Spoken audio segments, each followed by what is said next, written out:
मंदी हो या अकाल हो, पैसा बढ़ाने की बातें करना कोई पाप की बात नहीं है। हम फिर हाजिर हैं सबसे बड़ा रुपया लेकर पैसा बढ़ाने की बातें करने के लिए। और आज बात करेंगे निवेश करने के 10 सुनहरे नियमों की, क्योंकि निवेश के लिए अच्छा मौका ऐसा जानकार कहते हैं। मैं हूं मेहराज दुबे और हमारे साथ जाने माने फंड मैनेजर आर के गुप्ता साहब, जो टॉरस म्यूचुअल फंड के एमडी है। गुप्ता साहब, बहुत बहुत स्वागत है। Thank you. सबसे बड़ा रुपया में और पैसा खर्च करने से पहले कभी ना सोचने वाली हमारी दोस्त लक्ष्मी कपूर। लक्ष्मी, कैसी हैं आप? हाय महराज, क्या चल रहा है? महराज, मैं सोच रही हूँ कि बैठे बैठे कोई किताब ही लिख डालूं। अरे मैं तो कहती हूँ कि जब जसवंत साहब जिन्ना पर किताब लिख सकते हैं तो मैं इन्वेस्टमेंट पर किताब क्यों नहीं लिख सकती महराज? ऐसी कोई किताब लिखने से पहले सोच समझ लीजिएगा कि आप क्या लिख रही हैं और आपके दोस्त उससे खफा तो नहीं होंगे। लेकिन बहरहाल हम कुछ ऐसे नियमों की आज बात करने वाले हैं जो आपकी किताब के भी काम आएंगे और हमारे सारे दर्शकों के काम आएंगे। बार बार सबसे बड़ा रुपये में हम कुछ बेसिक नियमों की याद दिलाते हैं आपको, जो जानकार बताते हैं कि निवेश के वक्त याद रखना चाहिए। तो फटाफट नजर 10 नियमों पर, समझेंगे इनका क्या मतलब है आर के गुप्ता साहब से। सबसे पहले मैं गिना रहा हूं आपको निवेश के 10 सुनहरे नियम। जल्दी शुरुआत, छोटी शुरुआत। कई लोग जो शुरुआत जल्दी कर चुके हैं, छोटी से कम पैसे में, वो ज्यादा रईस बन गए हैं निवेश के जरिए। कैसे होता है ये पूछेंगे हमारे जानकार से। इसके अलावा देखा देखी निवेश ना करें। क्या आप सिर्फ अपने चाचा मामा के या अपने दोस्त के कहने पर निवेश करते हैं, लेकिन किसकी सुने और किसकी ना सुने? अगला निवेश का नियम है बार बार खरीदें बेचें नहीं। सारा पैसा एक जगह ना लगाएं, ये भी एक नियम है। और लगातार निवेश करते रहें। हम जानकार बार बार एसआईपी की आपको सलाह देते रहें। क्या मतलब है उसका लगातार निवेश करने का पूछेंगे। लालच बुरी बला है, लालच ना करें, प्लान तैयार करें।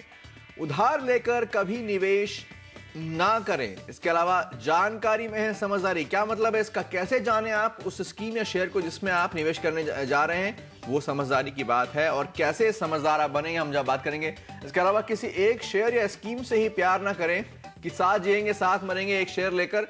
ऐसा नहीं करना है। ऐसा क्यों नहीं करना है पूछेंगे हमारे जानकार से। और शेयर बाजार से ना दोस्ती ना दुश्मनी। यानी शेयर बाजार के बिना काम नहीं चलेगा, लेकिन शेयर बाजार से बहुत ज्यादा प्यार भी अच्छी बात नहीं है। ऐसा क्यों, जानेंगे हमारे जानकार से। लेकिन सबसे पहली बात, जल्दी शुरुआत छोटी शुरुआत। तो ऐसा क्यों होता है सर कि कई लोग 500 रुपए से शुरुआत कर देते हैं अगर 20 साल की उम्र में, और वो कोई 1000 रुपए की शुरुआत भी करे हर महीने निवेश करने की 40 साल की उम्र में, तो वो पीछे रहता है? देखिए, ये एक एस्टेब्लिश फैक्ट है। और वॉरेन बफेट साहब ने, जो एक जाने माने निवेशक हैं, उनका एक ये कहना है कि जब तक आप निवेश नहीं करेंगे तब तक आप जो है एक करोड़पति नहीं बन सकते। तो करोड़पति या लखपति बनने के लिए ज़रूरी है कि आप निवेश करें। और जितनी जल्दी निवेश कर लेंगे, चाहे 500 रुपये से करें या 1000 रुपये से करें, अर्ली एज में जब निवेश करते हैं उस समय आपकी लाइबिलिटीज़ कम होती हैं।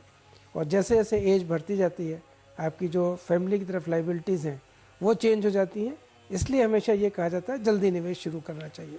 तो ये तो बात हुई, लेकिन देखा देखी निवेश ना करें। ये होता है कि सभी लोग जानकारी नहीं रख पाते कि कैसे कहाँ से निवेश करना है, किसकी सुने, किसी ना किसी से आप पूछते हैं। तो फिर देखा देखी तो नहीं आप निवेश करेंगे। अगर फायदा हुआ किसी को पहले, तो आप उसी निवेश में आप भी पैसा लगाने की सोचते हैं। उसमें क्या गलत है? मेरा देखिए, हम लोग हर चैनल पर हर एक्सपर्ट यही एडवाइस करता है कि देखा देखी निवेश ना करें।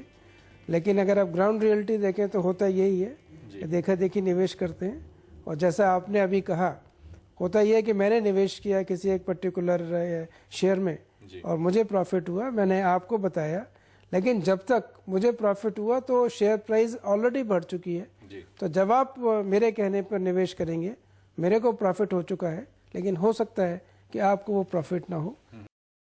Tuba.com